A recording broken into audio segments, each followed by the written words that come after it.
Quarter Rest with Joe Diaco is available on Apple Podcasts, iTunes, Spotify, Pocket Casts, Overcast, and just about anywhere else you might listen to podcasts.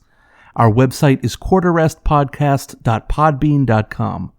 Follow us on Twitter. The handle is @podcastrest, or on Facebook at facebook.com/quarterrestpodcast. If you want to get in touch, feel free to email quarterrestpodcast@gmail.com.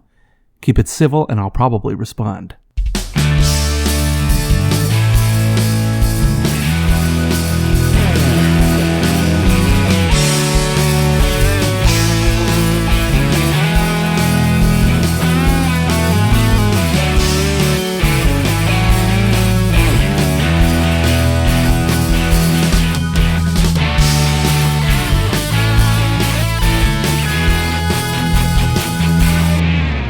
The following audio presentation has been classified as humoristic, irreverent, and celebratory of the arts. Listener discretion is advised.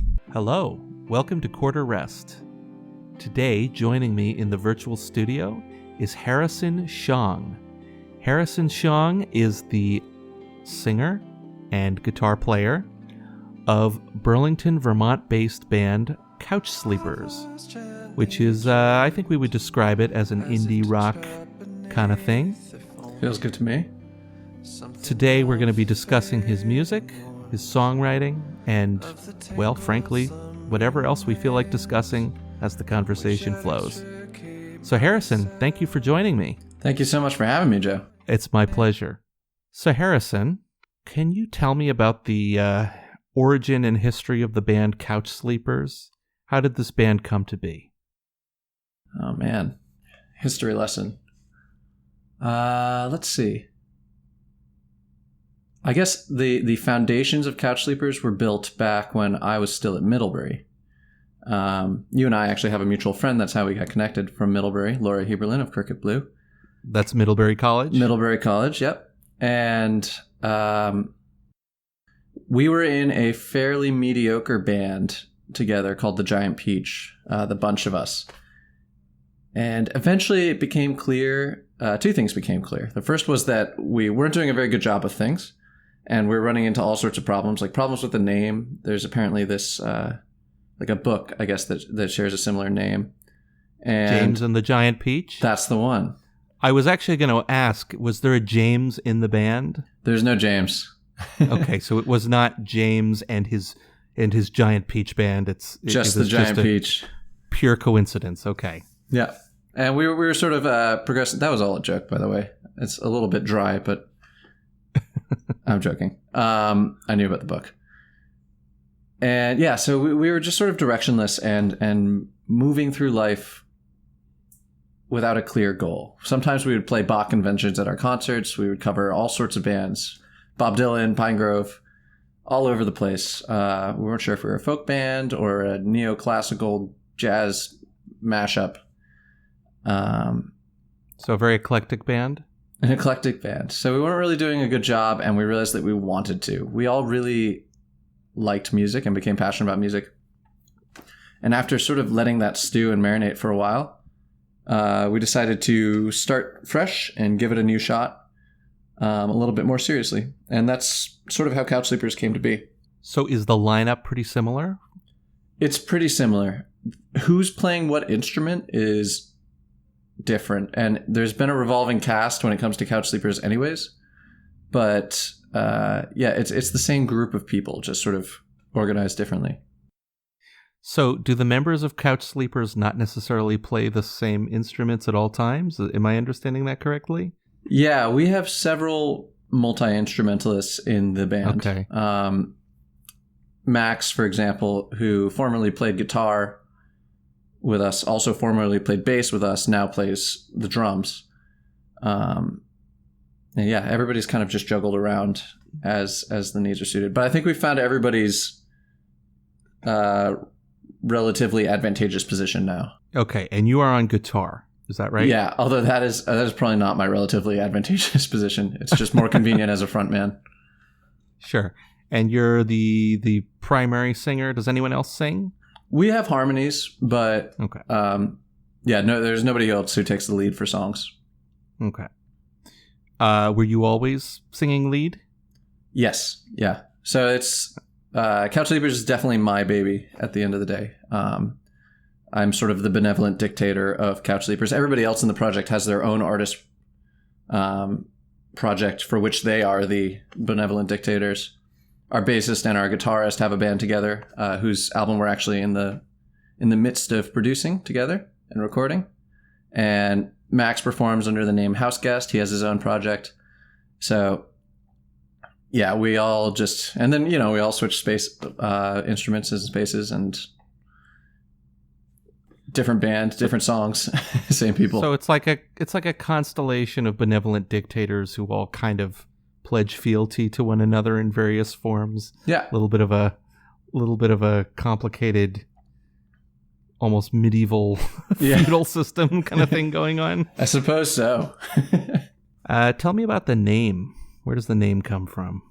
Couchsleepers is something that has been, the name Couchsleepers is something that's been floating around in my head since high school. I've always been a bad sleeper. Okay. Partly because my brain, as soon as I lay down, my brain is just abuzz with all the things that I want to do and could do in the future. And then it's ready to do them. And so I used to stay up. The other part of it was that it used to be, when living in my family home growing up in high school, the only productive time for me creatively was, late at night when everybody else was asleep, and it was sort of that quiet time. And I was free to unselfconsciously pursue my artistic visions, not with any sort of honed skill, but that was sort of the process of learning it. And then around 5 o'clock, I would inevitably collapse on the couch, still wearing all my clothes, and wake up an hour and a half later to go to school. And so you were the couch sleeper. I was the couch sleeper. And oftentimes now I am as well the couch sleeper. When we're on the road, when we're out touring, we find ourselves sleeping on couches quite a lot. So that, it all kind of wrapped up perfectly. Well, that's what the name made me think of. You know what it really reminded me of? Have you ever seen the movie Inside Llewyn Davis? Yes, I have. It's a great movie, and for anyone who hasn't seen it, it's a Coen Brothers film. It's one of their more recent movies, came out in the last, 5, 6, 7 years. And it's about a folk singer in the 1960s in that Greenwich Village scene. It's kind of based on an amalgam of different actual folk singers who were part of that scene. But he lives a very bohemian lifestyle. The title character, Llewyn Davis, lives a very bohemian lifestyle. He seems to only have two things to his person. He has his guitar and he has his cat, which is always escaping, and he's always chasing after the cat. But he's always sleeping on people's couches. So the name really made me think of this kind of artist lifestyle of traveling around and living on couches, which I guess is sort of inevitable when you're touring or traveling a lot. Yeah, certainly. Hopefully our story ends a little bit more optimistically than Llewyn's. So, Couchsleepers. So are you the sole songwriter of this band, or just the primary songwriter? Sole songwriter. Okay, so this is really kind of a little bit like a solo project with backing band kind of situation. People are sometimes tempted to characterize it that way, and it's certainly true in the explicit organization of the band, that I am the one who writes the songs, I front the band, and our rehearsals generally look like me telling people, you're going to play exactly these notes at this time, and that kind of thing. I'm not exaggerating also, but all of the best moments in the band really come from the collaboration, the just having all those different minds in the room. And I'm lucky enough to be surrounded by the highest caliber of musicians and songwriters, so that it generally sort of elevate whatever it is I bring to them. Do you want to just quickly give a shout out to the other members of the band, sort of explain who does what? All right. So the other members of the band, the current rotation, there are 3 people who've been with us from the very beginning. So Max Joshua on drums, also known as Houseguest. He has some great music out, and more coming. He has actually a song coming out tonight at midnight, although I suppose by the time this comes out, it'll already be out. Yeah, so Max has a new song coming out called Marionette, and it's a fantastic pop rock piece. It will make you shake your booty. So it's a little bit more high octane than the Couchsleepers stuff? I don't know about high octane. Max certainly has a pensive side to him. Okay. But it is it's groovy, and it's certainly poppier and brighter than the Couchsleeper stuff. So on the slide guitar, we have Mike Nunziante.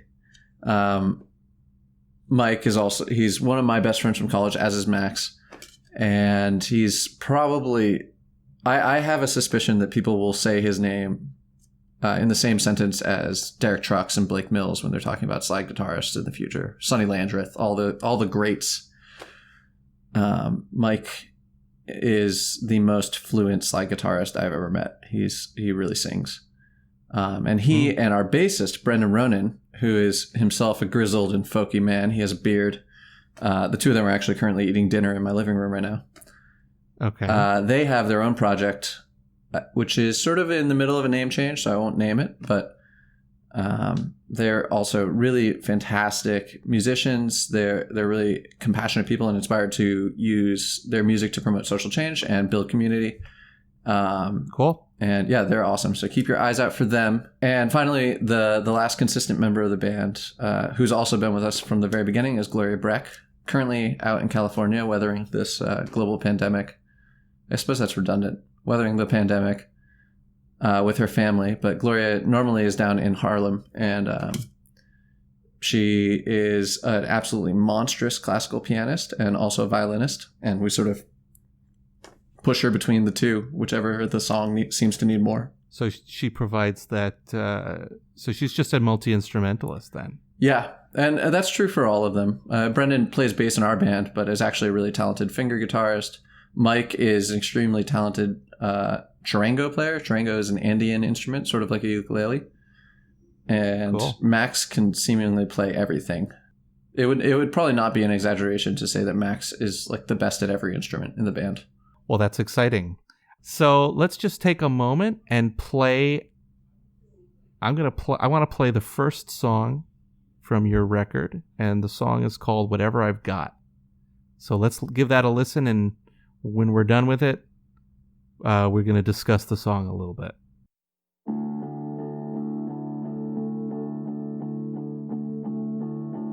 Yesterday, I watched the sun creep through my room. I prayed that sleep would find me soon, or even dreaming. Spent the evening keeping all these thoughts at bay. And people say, it seems you know everyone here. Can you imagine something lonelier than that? To be alone and know there's no one left to save you.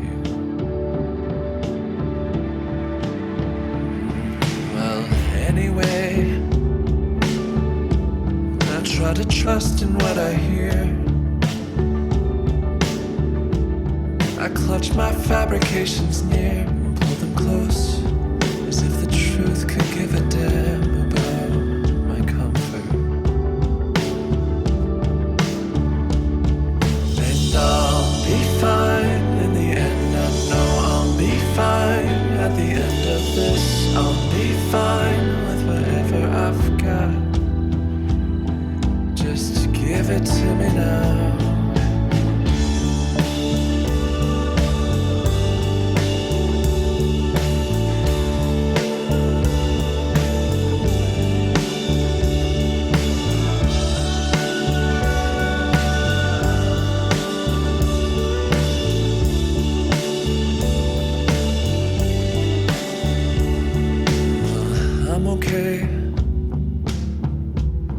Keep my head and heart from sinking. I never let myself think all that much about it. I don't doubt that things are just the way they should be. But yesterday, I reached a hand out in the night. felt a shoulder pull back right as I grew near, and asked myself, what have you gotten yourself into?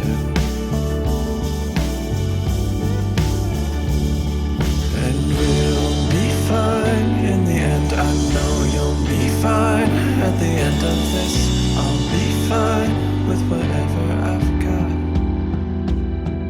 Just give it to me now. I know, you've been counting down the days. I know, it's getting to me too. I know, the truth is coming due. I've been thinking about leaving for a matter of months, 'cause this is driving me crazy, and enough is enough. Try to say how I feel, but that's just pushing my luck. I'll be fine in the end. I know I'll be fine at the end of this. I'll be fine with the end of us, but you got to give it to me now.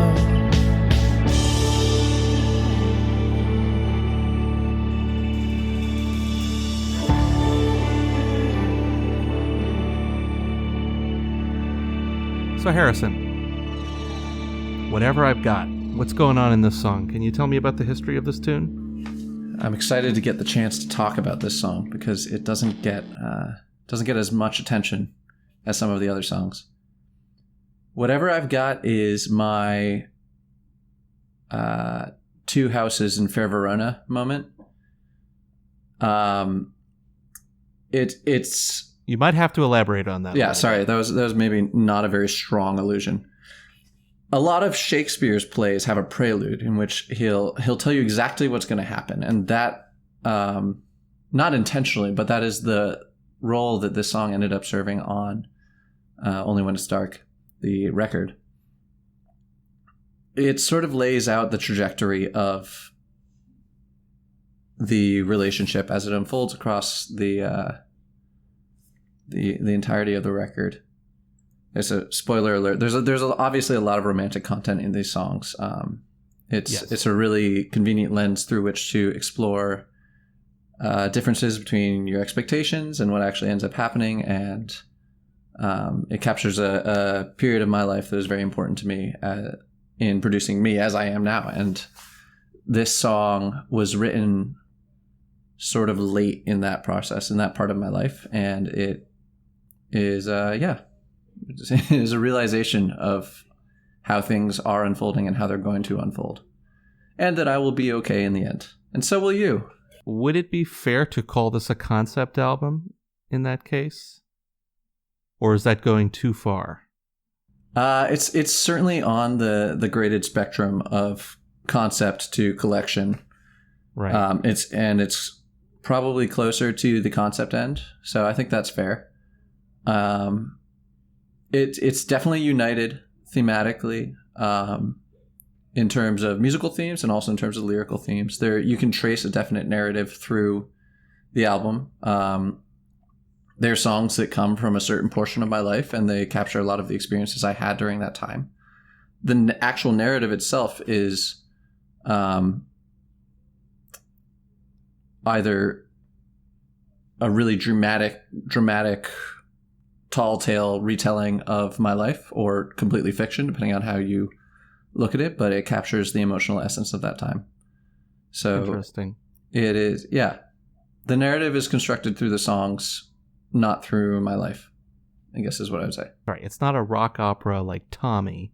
No. But there is a thematic and narrative through line that runs through the songs.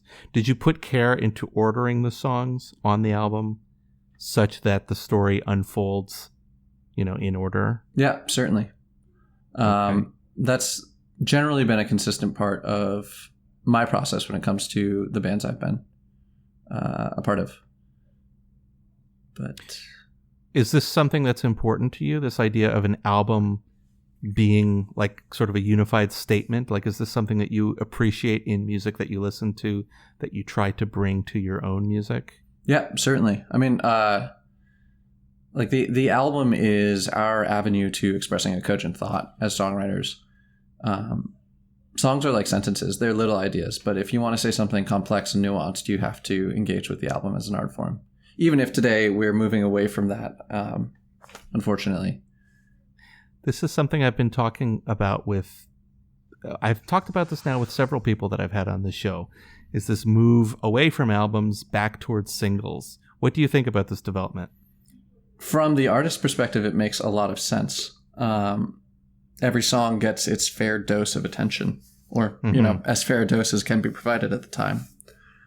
But it gets exposed on its own. Yeah, and what's interesting about it is it would fundamentally change how you write songs, right? Like there are pieces on our album that are album cut songs, something like Sweet Dreams or On Your Mind. Those are longer pieces or shorter pieces that serve a purpose, a much greater purpose in the context of the album than they do on their own. And I'm okay with that. I think it's a good thing. But you can't make a 7-minute sprawling epic your single. It's about punchy and concise songwriting, something that you can sing along to by the end of it. Tell that to Jim Croce. Okay, fair enough. Obviously, there are exceptions to anything. Led Zeppelin. Yeah, Led Zeppelin is a really good example. But yeah, I think the album is... I don't think we're going to lose it. But it is a shame that it is not as emphasized as it once was. You're saying the album as an art form, you think it's not going to go away, but it's sort of lessened in importance? Yeah. Currently, I think the music industry and the culture around music doesn't place as much emphasis on it, but there will always be people who have really intense respect for that. And there will certainly be musicians who take that very seriously. So it's a shame that it's not as emphasized, but it is certainly not going away. What do you think killed the album? Oh, I don't know. Incentive structures, I guess, is a suitably vague answer. Something in the forever changing landscape of the music industry as streaming became introduced and as pop radio came to dominate and then fell. I don't really know. I don't know what its relationship to pop radio was, but certainly streaming has led to the prevalence of the single over the album. It's hard to say because pop radio has always been there. Mm-hmm. Even at the height of, concept albums, rock operas like Tommy, even when those things were coming out, singles were still happening.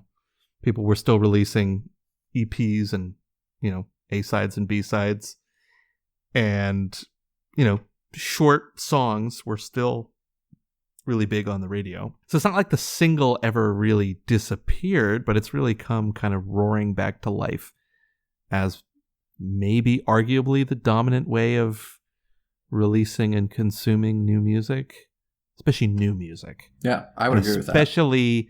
Especially music from, let's say artists that aren't from the top tier in terms of popularity and fame. Mm-hmm. Right?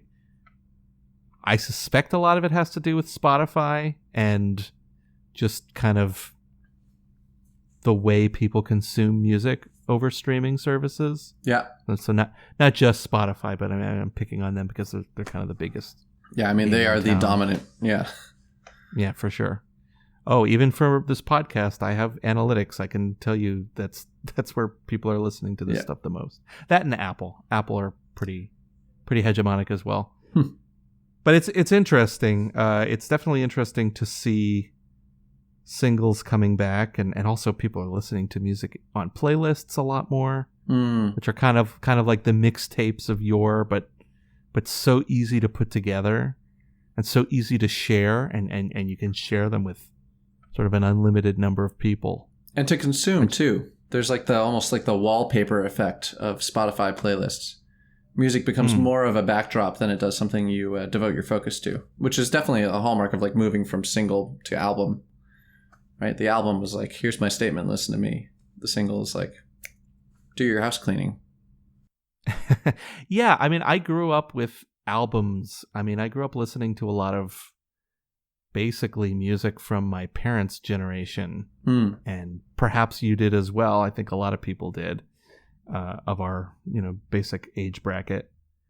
But to me, an album was always a statement. It was always something that, you sit down and you listen to it, and okay, maybe you skip the couple songs that aren't so good, the filler, especially when you start getting into music from the CD era, because I really think the CD encouraged bloat. Yes. Encouraged albums that got way too long, way too many songs, and lots of filler.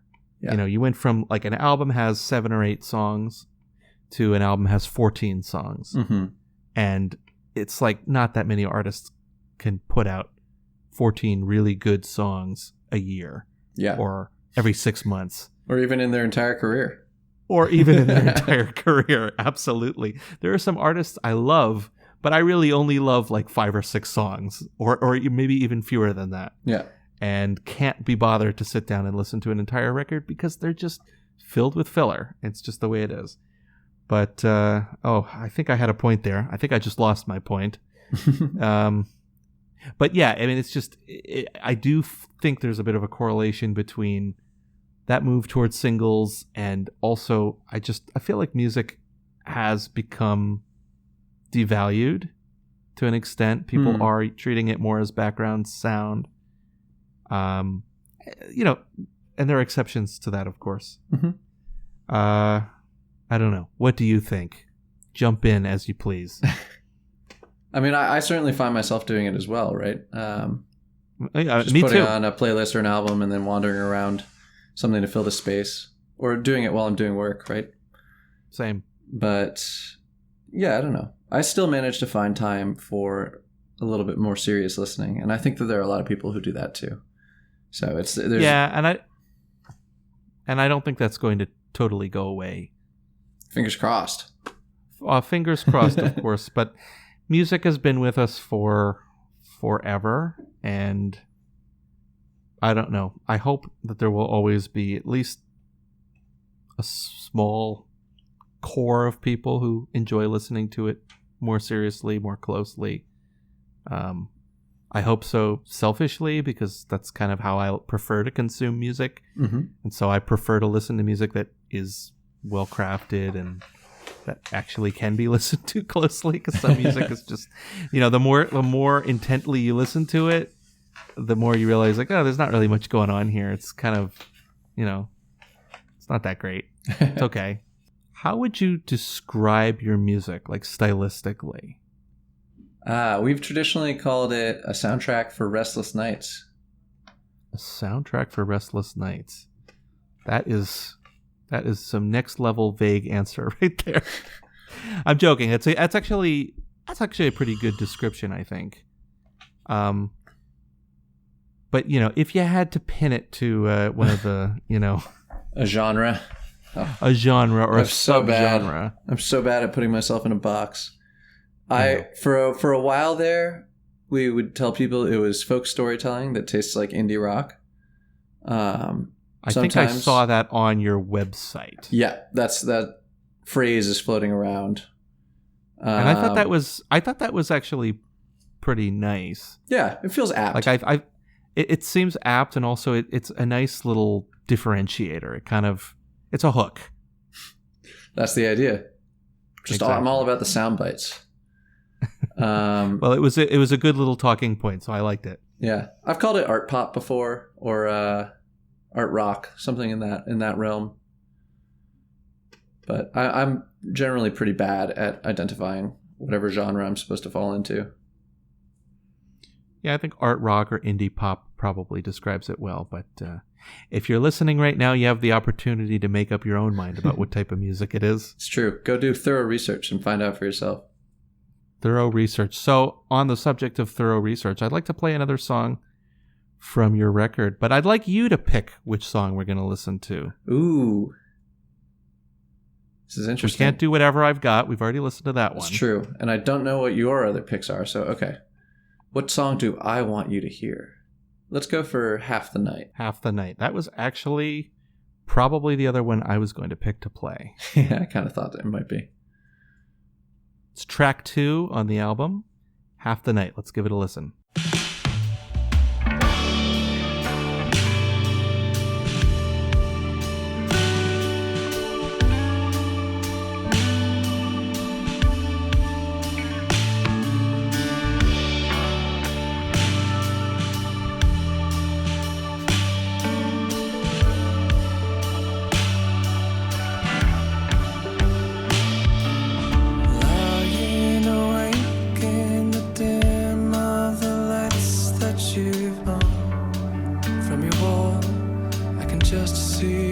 just rise and falling through holes that I've dug for myself. Is it half the night gone? It's been half the night hoping I'm wrong.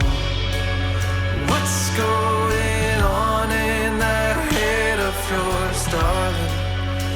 Is there some dream you can take me on?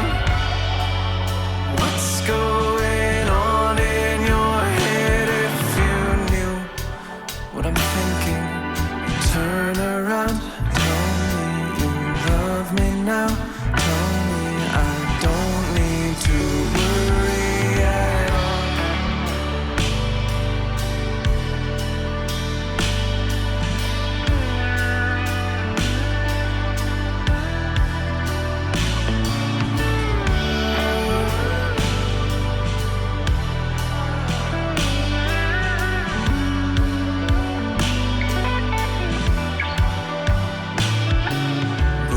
Does it mean that I found you asleep when I came? When I got here, there's something I wanted to ask. What you meant when you said that you want to try harder than this? Was something that I should have said? What's going on in that head of yours, darling? Why do I feel like there's something wrong? What's going on in your head? If you knew what I'm thinking, you turn around. Please, baby, turn around. Tell me I don't need to worry at all.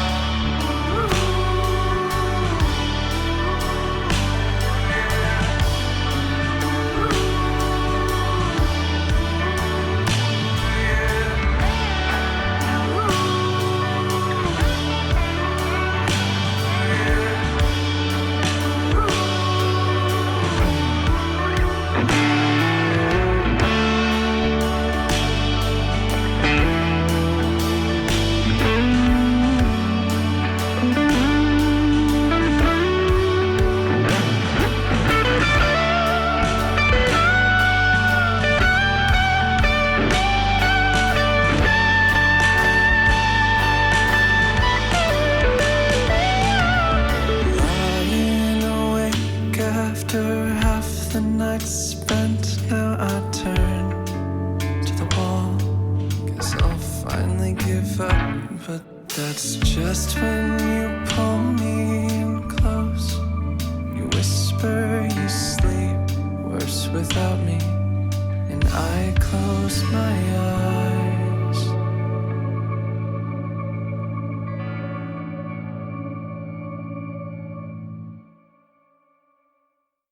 All right, Harrison. Well, I think you know what I'm going to ask. Again, I want to know like what's going on in this song, "Half the Night." It's kind of an evocative title. Yeah, I What suppose does it so. mean? Half the Night is the sister song to Sleepless, which is the closer of the album.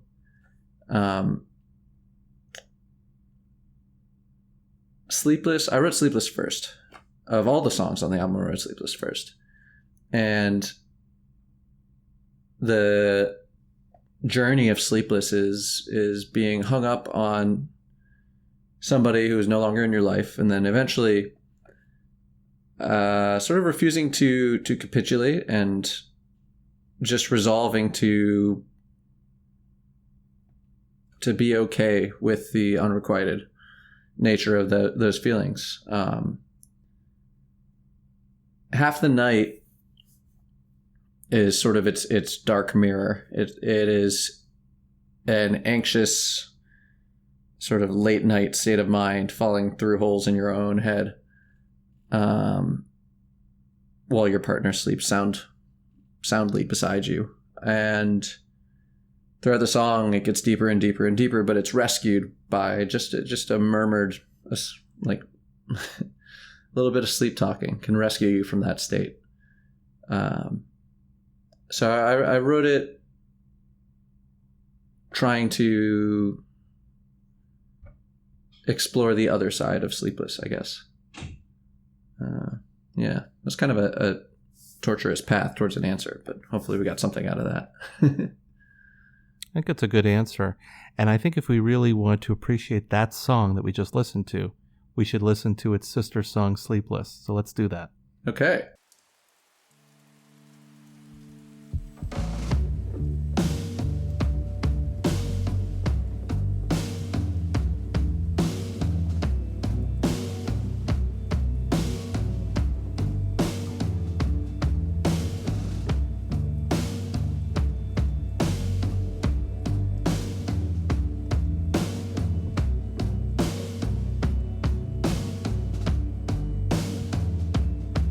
Can't sleep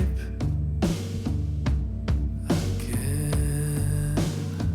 Sounds like the sky is coming down outside. It's drowning out this restless time, and you're on my mind. I thought the distance might have kept you, but I've missed you since I left you even more. If I drive these 30 miles, then we grin, lose your teeth and pull a smile and let me in. Wrap me in your arms and ask, how have you been? Well, I've been fine, but I sleep much worse without you, babe. I sleep much worse without you.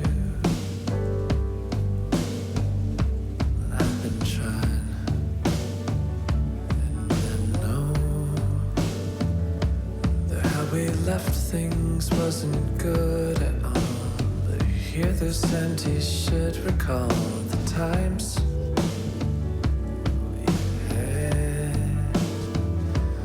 We danced in the rain together. The weather wasn't ever all that bad. So when I drive these 30 miles and they grin, some chai and say hi, how have you been? Maybe darling, would you kiss me once again? 'Cause I've been trying, you know I sleep much worse without you, babe. I sleep much worse without you.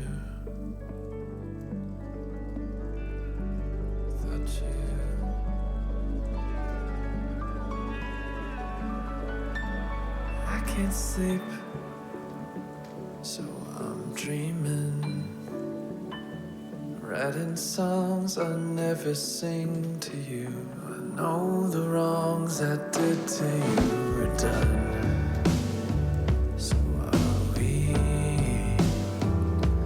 while you're fast asleep and far away, you got me sleepless thinking, babe, you are driving me wild.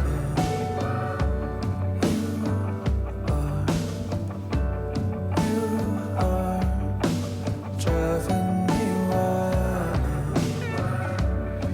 You are driving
Sleepless is actually one of those rare songs for me. A lot of my early songwriting was characterized by moments of like emotional distress.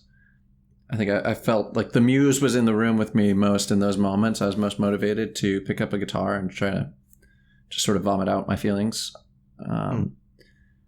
Whereas Sleepless, well, as you might imagine, it was a hot, rainy summer night and I couldn't fall asleep. It was maybe 2 or 3 in the morning.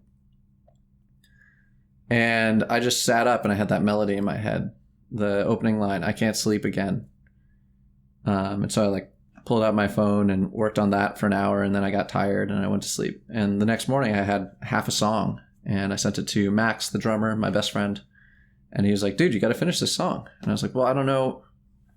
It's never happened like this before. That's all I've got. And so I had to go out and trace the story, see what narrative was unfolding and find the conflict in the story, and ended up telling it sort of backwards in that way. And that was really interesting for me as a songwriter. It was a novel experience, and it felt like the first time I really got to like speak in full sentences as a songwriter. What do you mean by that? Just like expressing an idea with intention, as opposed to sort of being a slave to my my subconscious emesis, my subconscious emesis, I guess.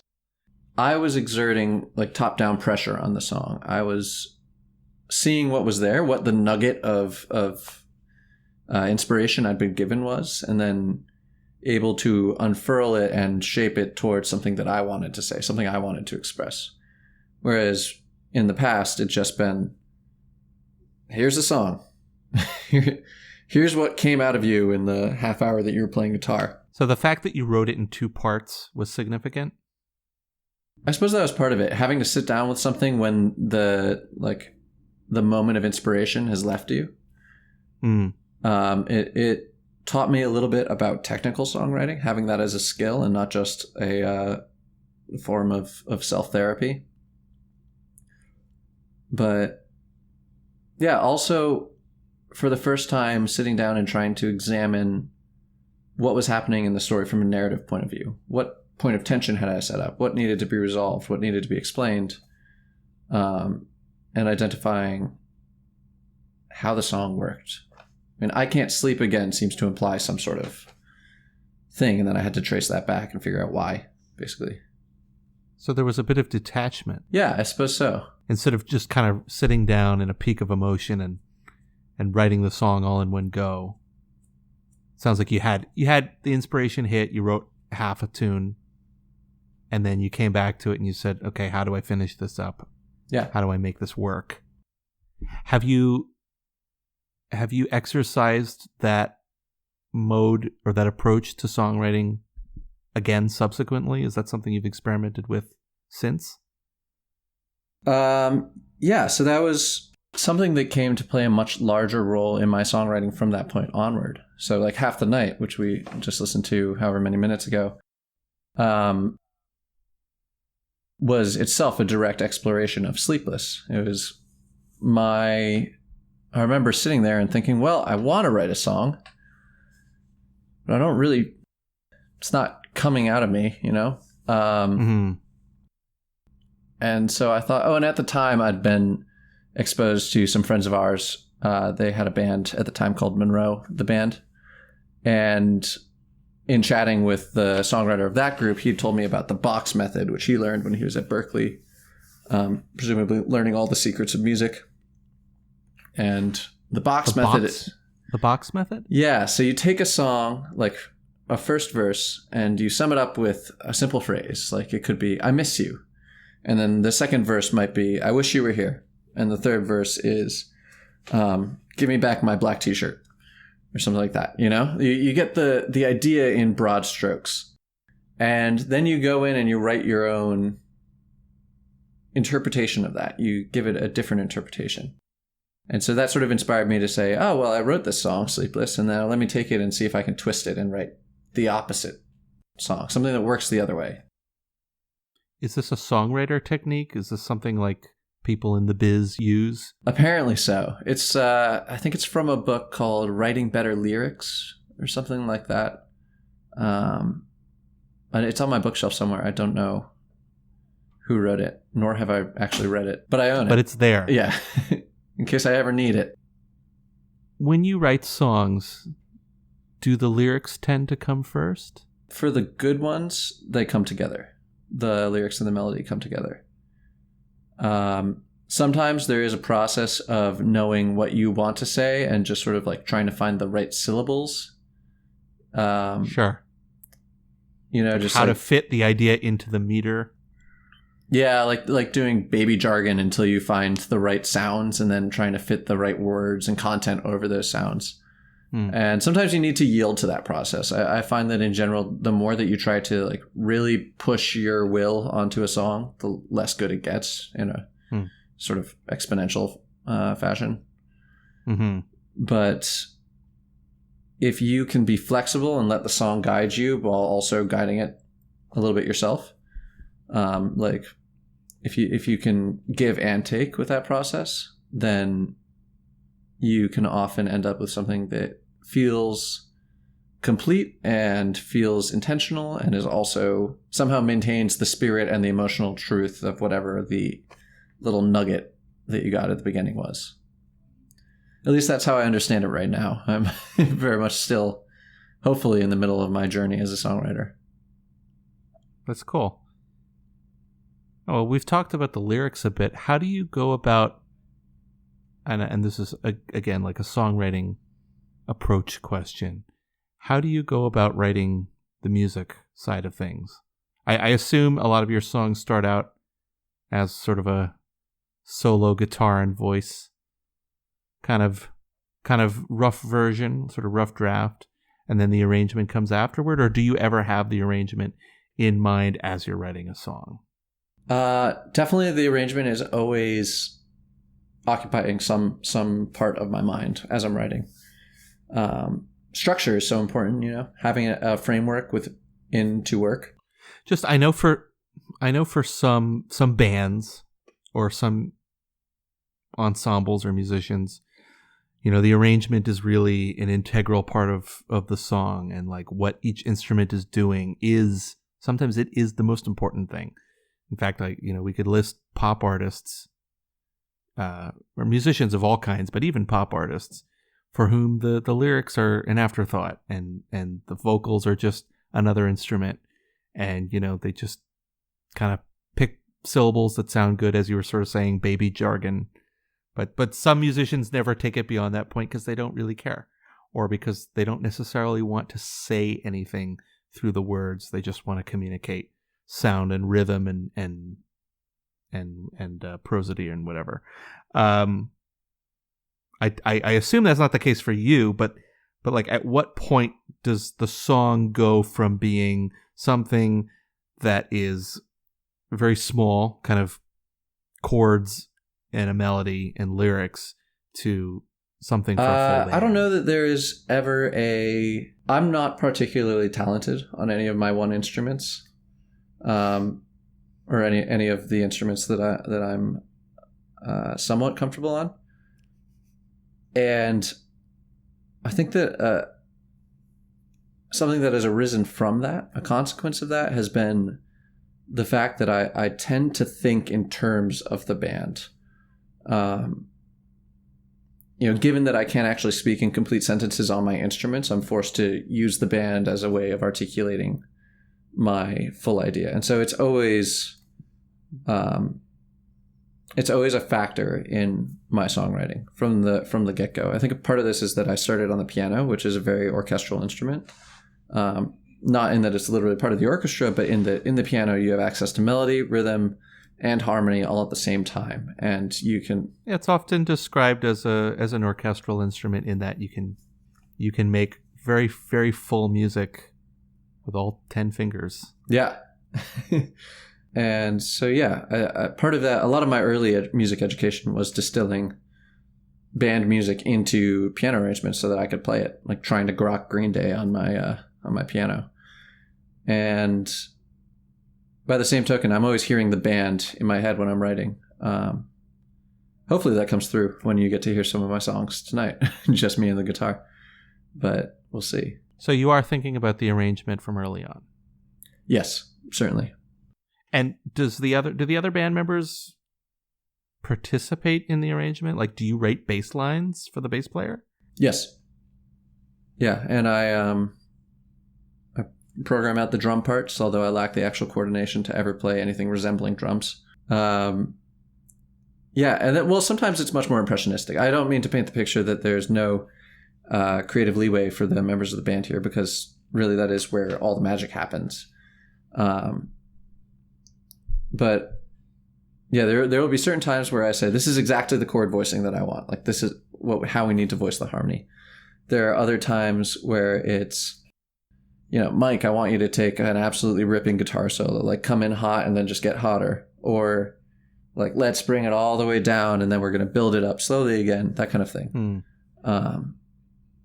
So yeah, it is conversational with the band, but generally the broad forms are there, but we hash out all the important details.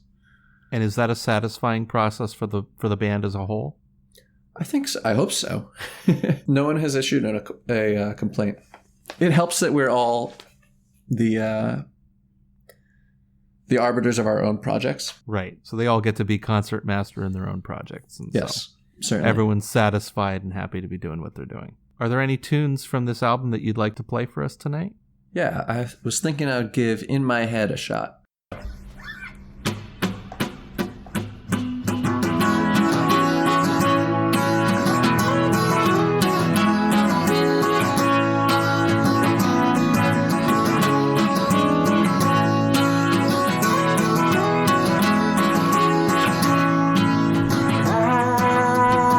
I saw you last night for about the 1000th time. I was waiting by the balcony when you went walking by. I thought I saw something soften when you stopped and met my eye. Then I woke up to the cold bed. It's the same thing every night.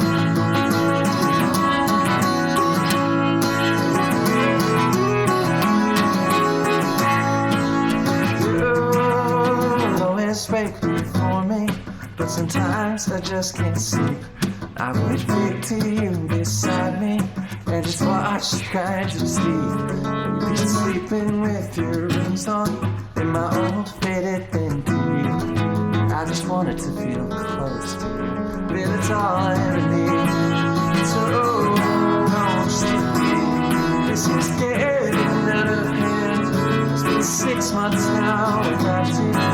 I still feel like a man. So I'll toss and I'll turn and I'll take what I can get. See you soon, baby. I'll see you sooner in my head tonight.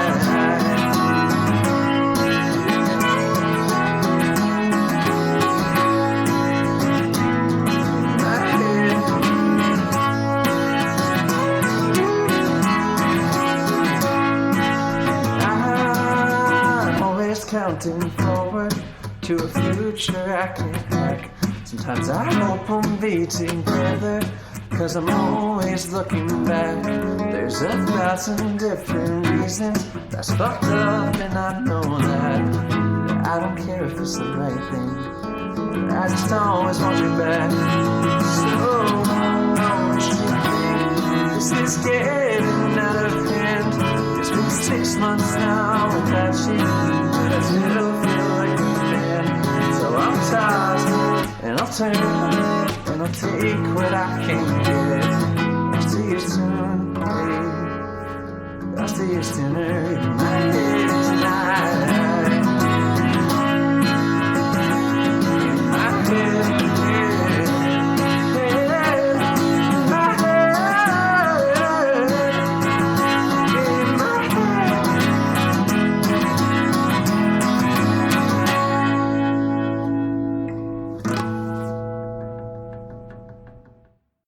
Do you want to talk about this song a little bit? It's funny that there's they're all from the same project. I feel like they hit on a lot of the same ideas. In My Head is a story of it's a story that unfolds entirely in my head. It's all dreaming. for a while there, I was just haunted by repeated dream. You know, something that's always out of your grasp, but you want it, and so sometimes it's easier to just live with the dream. You know, to make that your world, which is obviously not like a healthy. I'm not recommending that to anybody as an approach, but it is a tempting fate sometimes. It's a similar contrition to that at the end of Sleepless. Just deciding that that's what you want for yourself. Would you care to elaborate on the nature of this dream? Oh, it's actually exactly as is described in the song. I was waiting by a balcony when I saw somebody from my past go walking by.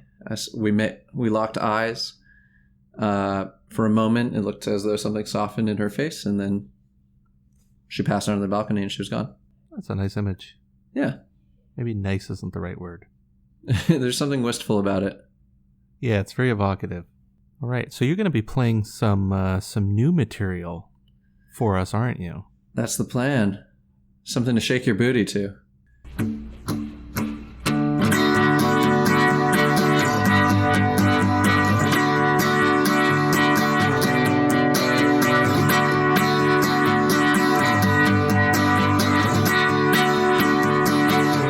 I wish I was drunk enough to call you. You could tell me how this ends. I could talk to you for hours, but not hear a single thing you said. Baby, I just need to hear you miss me, even if it brings me down. I need all the worst things I can get right now.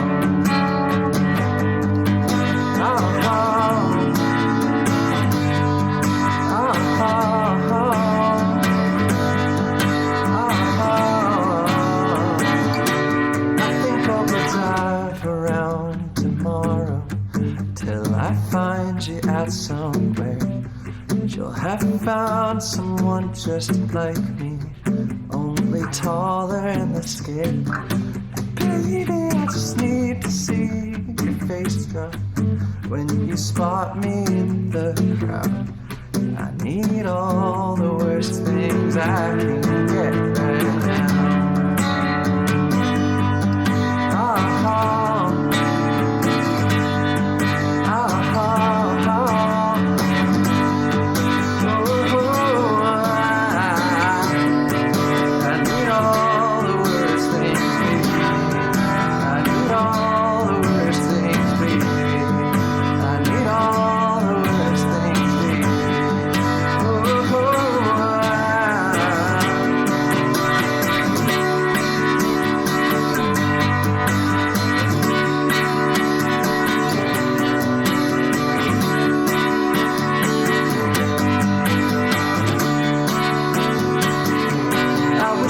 Something I could tell you. Crashed my car, sick and pet. Would you come running back beside me, just to hold me till the end? Baby, I'd be yours for just a moment, till they finally lay me down. I need all the worst things I can get right now. This is the next tune you guys are going to be releasing? Yep. All right. Actually, I assume... Actually, Laura Heberlin of Cricket Blue, who I know you guys have had on this podcast, she sings harmonies on that. Okay, yeah. Yeah, actually, I remember her saying that she was communicating with you about music stuff, so I assumed there was some collaboration taking place. Yeah. It's a real honor. She has like my favorite voice in the whole world, so I'm really excited to actually have her contributing to our music. She's a very good singer, also a very talented songwriter in her own right, and I'm a big fan of Cricket Blue, which is why I had them on this show. Yeah. So yeah, that's a cool collaboration. I'm very excited about it. Was she involved at all in the writing of the song? No, I came to her afterwards. Actually, Laura and I are friends. We have a general ongoing dialogue about songwriting. And it occurred to me, I was like, oh my God, I should totally have Laura sing on this. And so I asked her, and she sort of went out of her way to get her hands on proper recording equipment so that she could do it. And it sounds amazing to my ears, so I can't wait. I know she's going to elevate us. So I'm really excited to share it with everybody. When the time comes, who knows when that'll be. Excellent. Has the band recorded the song yet, or is that something you need to... Okay. Yeah. We have a lot. We have a lot waiting in the wings, actually. That's a good way to be. Yeah. That's kind of my approach with this podcast. I have a lot of stuff recorded, but not edited yet, and not released yet. Yeah. That's a good way to be. Get a little buffer going on. So if ever life gets in the way, you got stuff to fall back on. I totally agree. I'm very excited to hear that song with Laura's vocals over top. I think that's... Was she involved in writing the harmonies? Yeah, I think to some degree I told her what I wanted, like gave her a general idea, and then just let her do her own thing. And of course, she nailed it. What kind of harmonies should we expect? Yeah. Like what kind of instructions did you give her? I'm just curious. I told her that I like the standard kind of poppy thirds kind of thing. Okay. Thirds and fourths. Sure. Pentatonic, I guess, is what you'd really call that. And I also asked her to do unison, and I surprised myself by liking the unison pass more. So there's actually a little bit of unison in there as well. Okay. Not even doubled at the octave? Doubled up the octave, yeah. Okay. I can't sing that high. And I guess you can't sing that low. I don't know. I wouldn't put it past Laura. Yeah. Good point. Yeah. What about unison? What about that attracted you for this song? I also like the sound of people singing in octaves. It can be a different color than you get from a proper harmony. Yeah. I don't know what it was that called to me. I knew that Laura could do it. I knew that if I asked Laura to sing unison, it would be wonderful. Like I knew she has really fine-grained control over her vocal nuance, and I felt like she could match my delivery in such a way that it would come out. I would not do it the other way around, for example. So I think I was just sort of inspired by the fact that it was a possibility, whereas I don't normally consider it to be one necessarily. So basically you figured that you had a talented singer and you might as well try something that would be technically difficult. That's exactly it. Seize the opportunity while you have it. All right, well, moving on. Harrison, I have a confession to make. I did something creepy. Oh, no. Which is, before doing this interview, I looked you up on Facebook. Oh, and so okay. I know, yeah, not that creepy, but people always. I mean, who knows what was about to happen there? Yeah, I'm sorry if I struck terror in your heart there for a moment. Nothing more sinister than that. So I actually was aware of the fact that you are a neuroscience PhD student. Huh. And I wanted to talk to you a little bit about that because I just think that's interesting. Yeah, I think it's cool when somebody excels in two or more areas of life and does cool things in different fields or domains. So how did you get into neuroscience? Sort of aimlessly. Oh yeah. Okay. A lot of my life is best characterized by sort of aimlessly wandering around, actually. I was in college at Middlebury, and I don't really think of it as the neuroscience capital of the academic world. You'd be surprised, actually. It's a burgeoning field at many colleges, but the faculty at Middlebury are certainly top-notch. They're not necessarily the people who pursued scientific research as their primary focus. They tend to be the people who pursued teaching as a primary focus, and they are truly the best in that regard. And also, really, really good researchers. I think like the ability to teach something requires a really strong understanding of the big picture, and that generally makes somebody who can ask a good question too. And so I had the naive sense that I needed a practical degree. In my mind at the time, practical. So, something in the sciences, considered pre-med, didn't do it. Mostly just sort of followed my interest there. And I found this one professor, Professor Michael Dash, who I just thought was so brilliant and charming and like completely compelling. And to this day is the smartest person I've ever met. And so I took all of his classes. And at the end of that, I became a neuroscientist, I guess. So you had just taken enough courses that you kind of fell backward into a neuroscience degree? Yeah, essentially.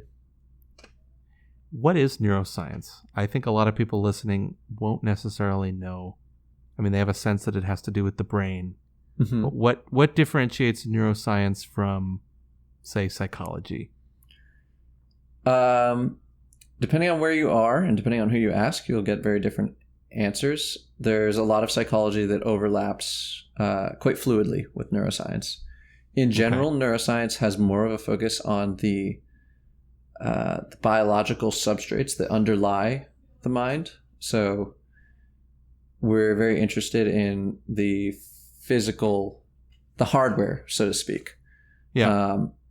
The hardware of the brain. Yeah. And a lot of neuroscientists and proper reductionists would argue that the software can also be discovered through looking at the hardware, perhaps. Do you think that's the case? Do I think that's the case? Yes. I think, however, that doesn't mean that the software is like a meaningless level. Like obviously you can make interventions at various levels, conceptual levels, and that intervening at the level of psychology is in many cases more powerful to the very concept-based human mind. We have a tendency to think in concepts, so it makes sense to deal with concepts. Otherwise we'd all just be doing quantum physics, I suppose. Or Sudoku. Yeah, just math. Really pro-level Sudoku and polynomials and stuff. Yeah.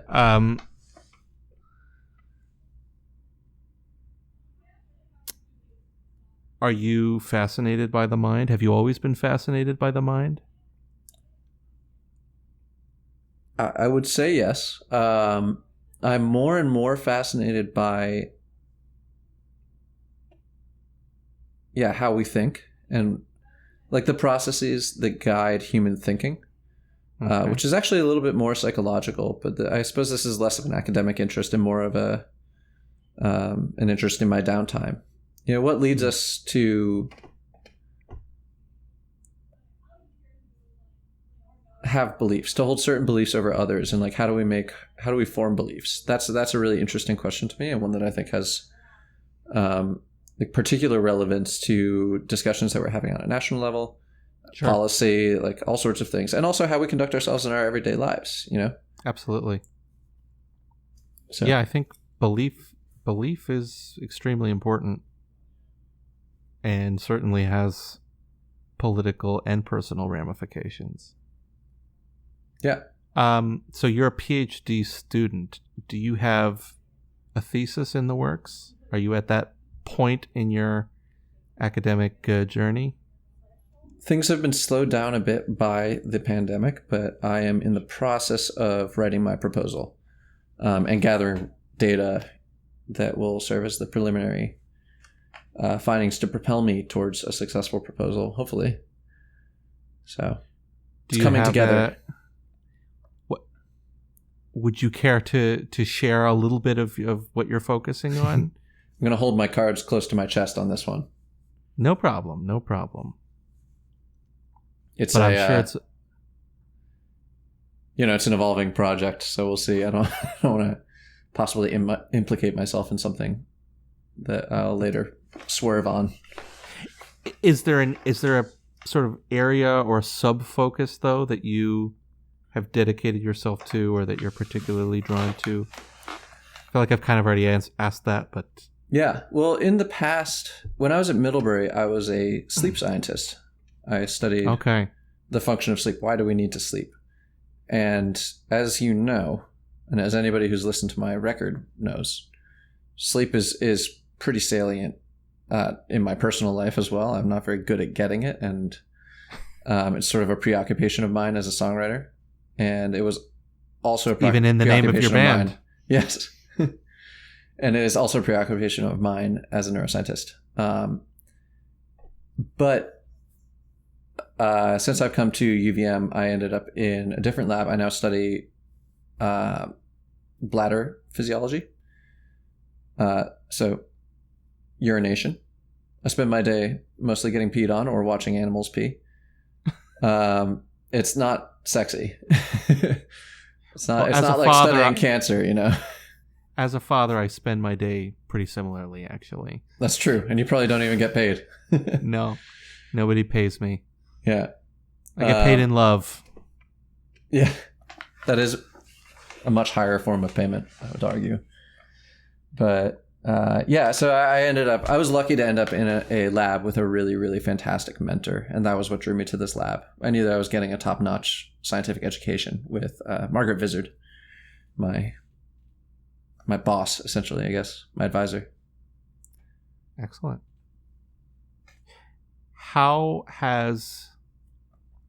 Let me rephrase.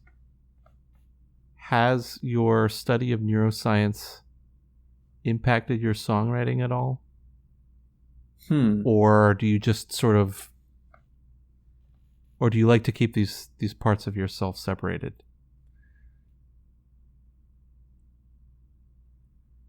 It hasn't had an explicit impact on the content of my songwriting, but I think that there is a general trend in my personal conduct that underlies both my interest as a neuroscientist and also asserts itself in my songwriting. I have a tendency to take myself too seriously, I guess, or like to reduce to the point of absurdity. I'm always trying to trace the path of cause and effect, like farther than I need to. And I'm trying to let myself be looser in my songwriting, to be more metaphorical and to be less causal and less explicitly narrative.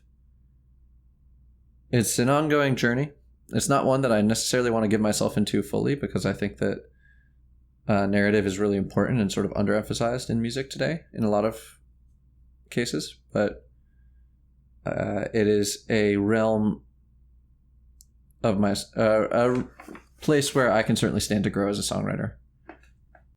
I mean, it feels kind of weird to be talking about the COVID situation passing, because it's actually getting worse again in a lot of parts of the country. I'm in Canada, and things are not too bad here, but I know in parts of the U.S. Was it yesterday? That was like the biggest single day increase of cases since the beginning of the pandemic. So that's concerning. But assuming that we get to a point where there's a vaccine or a foolproof treatment, and assuming that it's possible to deploy it widely enough that we get that kind of herd immunity, how do you see things going for the band as things properly start reopening and people start going out to music shows again? In any case, we are going to be just pursuing it wholeheartedly. We will adapt to whatever situation we're faced with because we just love it. So we're going to keep making music, and we're going to play our little hearts out for as many people as we can and try to live a more connected lifestyle with the community we built around the band. However it is, we have to. So yeah, that's the goal, to just keep doing it and keep doing it and keep doing it. I think that's a good attitude to have. It's a stubborn attitude. Harrison Hsiang, thank you so much for joining me. Thank you so much for having me, Joe. It's been a pleasure. Pleasure's been all mine. So don't you think this is getting out of hand? It's been 6 months now without you, but I still feel like a man. So I'll toss and I'll turn and I'll take what I can get. I'll see you soon, babe. I'll see you sooner in my head tonight. In my head.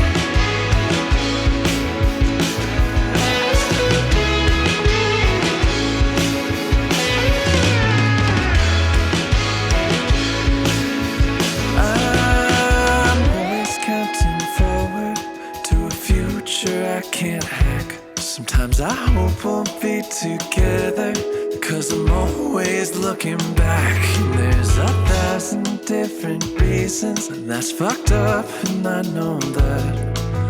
I don't care if it's the right thing, I just always want you back. So don't you think this is getting out of hand? It's been 6 months now without you, but I still feel like you're near. So I'll toss and I'll turn and I'll take what I can get. I'll see you soon, babe. I'll see you sooner in my head tonight.